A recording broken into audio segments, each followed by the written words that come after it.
नमस्कार दोस्तों, good morning. देखिए, हम लोगों के साथ जो हो रहा है, ये बहुत बड़ा अन्याय हो रहा है। ख़ास करके जो मेरिट लिस्ट में है उनके साथ। ठीक है, मैं साफ-साफ कहूँगा कि कोई भी बात छुपाना नहीं है। ठीक है, ये सरकार जो है हमारे साथ भी खेल खेल रही है और जो नॉन मेरिट लिस्ट हैं उनके साथ भी खेल खेल रही है। अब बताइए, अब जो नो मेरिट लिस्ट में नहीं है उनको भी शामिल कर दिया गया। कल देखे होंगे आप, हम भी इस पे वीडियो डाले हैं, आप भी देखे होंगे, पेपर में भी आया है। अभी अभी भी देखिए, अभी उसी पे न्यूज़ दे रहे हैं।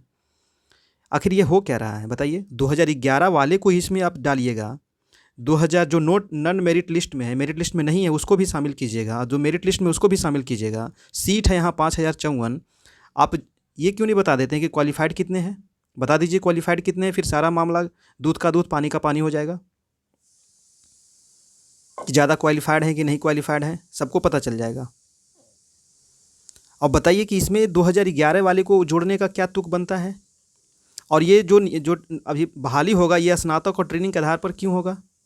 जब जो साफ साफ लिखा हुआ है आपको नोटिफिकेशन में कि स्टेट के मार्क्स के आधार पर होगा, तो फिर ये कहाँ से तुक आ जाता है? कुछ समझ में नहीं आता है, जो मन में आता है करते जा रहे हैं। मतलब कि आप कुछ भी बोलते चल जाइएगा, हम सुनते चल जाएंगे। कभी उसको हटा दीजिएगा, कभी जोड़ दीजिएगा, कभी हमको भी हटा दीजिएगा, मेरिट वाले को भी हटा दीजिएगा।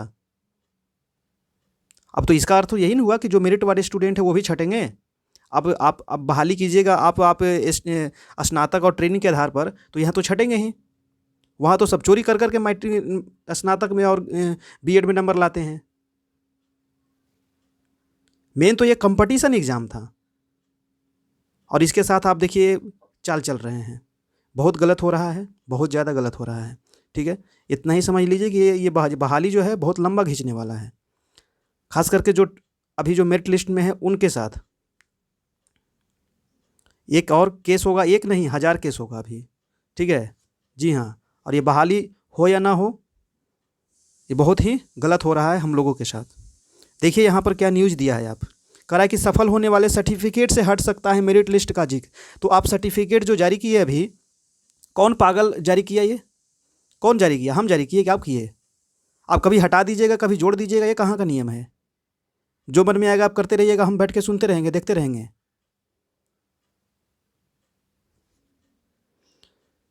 देखिए इस क्या क्या लिखा है इसमें आज। ठीक ना, कह रहा है कि पटना में 7वें चरण के माध्यमिक उच्च माध्यमिक शिक्षकों की नियुक्ति नियोजन नियमावली के प्रावधान के तहत पूर्व से निर्धारित प्रक्रिया के तहत उनकी शैक्षणिक प्रशैक्षणिक अर्हता के मुताबिक मिलने वाले अंकों के आधार बनी मेधा सूची के मुताबिक हो सकती है। तो फिर नोटिफिकेशन में क्यों लिखे थे कि स्टेट का जो मेधा जो मार्क्स है उसके आधार पर बनेगा? उसमें क्यों लिखे हैं उस ये चीज़? संभव है इसमें एसटीटी 2019 के परिणाम के तहत जारी मेधा सूची का बहुत मायने न रहे। तो फिर मायने न रहे तो फिर लिखे क्यों हैं? क्योंकि यहाँ पर तो जो भी बात होगा वो तो नोटिफिकेशन के आधार पर ही होगा। करा कि साथ ही 7वें चरण की नियुक्ति में एसटीटी 2011 में उत्तीर्ण अभ्यर्थियों को भी इसमें दावेदारी पेश करने का अवसर मिलेगा। अब बताइए 2011 वाले को इसमें क्यों ऐड करने का अवसर मिलेगा? वो अलग बहाली है, इसमें आप पहले से ही सीट निर्धारित कर दी हैं कोटिवार सब चीज़। और 2011 वाले को अलग इसमें शामिल कीजिएगा। 2011 वाले का अलग नियम था, उसमें क्वालिफिकेशन अलग था, क्वालिफाइड अलग था, इसमें कुछ अलग है। कह रहा है कि हालांकि यह सब मंगलवार को शिक्षा विभाग द्वारा गठित कमेटी की अनुशंसा पर निर्भर है। अब कमेटी जो गठित किए हैं वो भी तो आप ही का है, वो भी तो आप ही के बात पर चलेगा, हमारे बात पर थोड़ी चलेगा। जो आप चाहिएगा वही होगा। बताइए कितना बड़ा अन्याय हो रहा है हम लोगों के साथ। करा के और इसी के आधार पर शिक्षा विभाग आगे का निर्णय जल्द लेगी। दरअसल 21 जून को एसटीटी 2019 के 2 श्रेणियों में रिजल्ट बिहार बोर्ड द्वारा जारी हुए। पहला उत्तीर्ण और मेरिट लिस्ट में शामिल, जबकि दूसरा उत्तीर्ण किंतु मेरिट लिस्ट में शामिल नहीं है। अब आप सीधा क्यों नहीं जारी कर देते हैं कि क्वालिफाइड कितने हैं? सारा दूध का दूध पानी का पानी हो जाएगा, फिर पता चल जाएगा कि कितने। आप जो बोले हैं कि सीट के जितना सीट है उतना ही रिजल्ट आया है, उतना ही मेरिट लिस्ट में है। पहले भी आप यही बोल करके सबको गुमराह कर दिए। बताइए अभी सबको हटा दिए, फिर सबको जोड़ दिए, ये क्या आप कर रहे हैं? कह रहा है कि इसके बाद से ही कन्फ्यूजन आरंभ हो गया है, क्योंकि शिक्षा विभाग ने आरंभ में ही रिक्त पदों के मुताबिक परिणाम निकालने की घोषणा की थी। 12 विषयों के परिणाम घोषित होते हुए भी शिक्षा मंत्री ने कहा था कि जो उत्तीर्ण हुए हैं 7वें चरण में सबकी बहाली तय है। और ये आप बोलने से पहले तो सोचते नहीं हम क्या बोल रहे हैं, है ना? आपके पास तो कोई डाटा है नहीं, कोई आंकड़ा है नहीं। खाली जो मन में आता है उलूर जुलूर बोल देते हैं, शिक्षा मंत्री हो करके, IAS अफसर सब हो करके।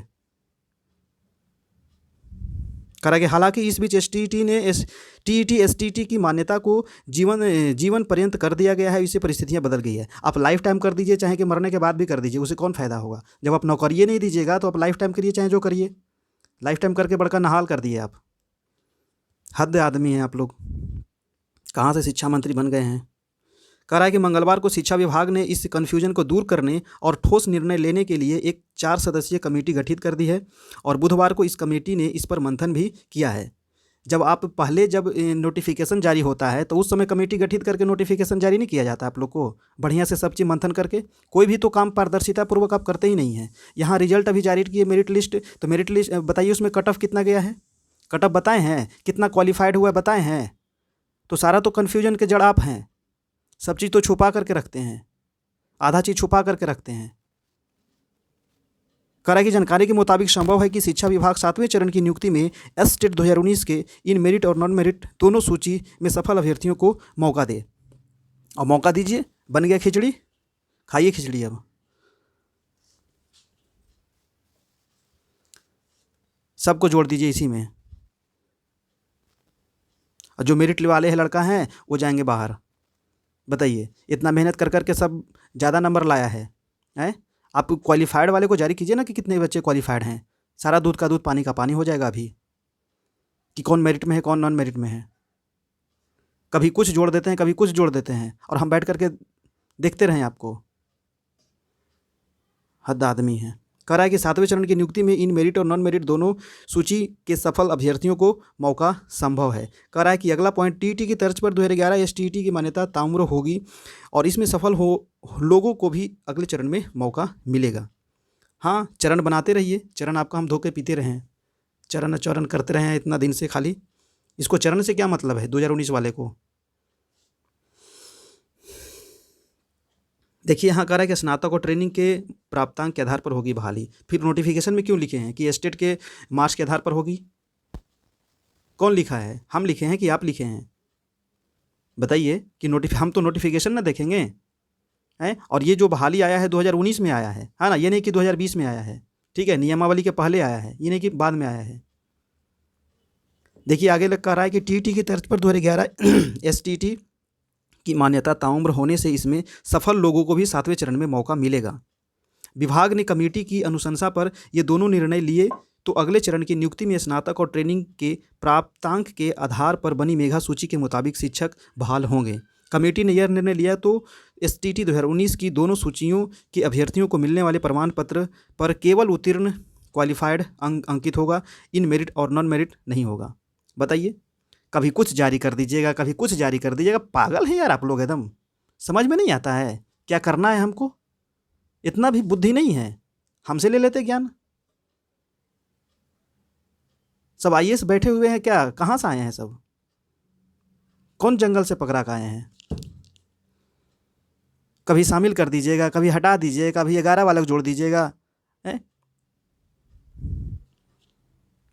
नोटिफिकेशन में ही लिख देते कि इसमें दूसरा वाला भी जुड़ेगा, तो फिर इसमें सीट क्यों दिए थे आप कि हाँ सोशल साइंस में इतना सीट है, कंप्यूटर में इतना सीट है, सब सब्जेक्ट में सीट में क्यों दिए थे? कैटेगरी वाइज सीट क्यों बांटे थे इसमें, जब दूसरे को इसमें ऐड करना है? तो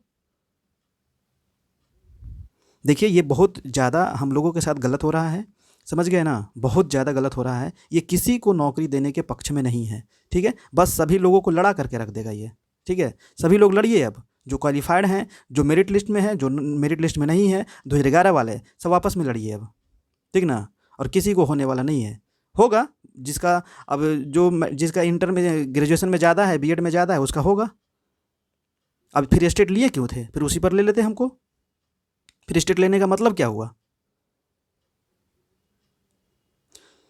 तो ये अभी बहाली बहुत लंबा जाएगा, देख लीजिएगा, ठीक है? ठीक है दोस्तों, मिलते हैं फिर नेक्स्ट वीडियो में। आप लोग अपने नीचे प्रतिक्रिया दीजिएगा, ठीक है? नीचे कमेंट बॉक्स में आप अपना प्रतिक्रिया दीजिएगा, आप क्या इसके बारे में सोचते हैं, क्या करना चाहते हैं आप, ठीक है? हमें तो आप बोल नहीं सकते ज़्यादा। चलिए ठीक है, मिलते हैं फिर नेक्स्ट वीडियो में। धन्यवाद।